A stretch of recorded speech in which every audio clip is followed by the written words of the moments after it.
regards to the as a Blue Ribbon Chairman na paring Alvin, ay mag-iimbestiga tayo. Pero the question is, paring Alvin, iikot na lang ba ang mundo natin sa flood control?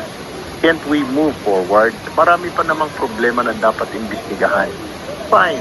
Eh, ang flood control kasi naisumiti na yan ni Senator Lacson sa Ombudsman. Eh, nakasuhan na nga at ongoing ang pag-iimbestiga because of the investigation of the Blue Ribbon under Senator Lacson before.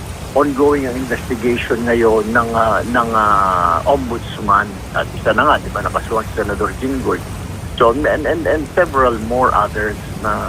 So why don't we just wait for the Ombudsman? Nasa Ombudsman na yung bola eh. Para bang, paring Alvin, ang bola na sa Ombudsman na aagawin mo pa ngayon, kakampi mo.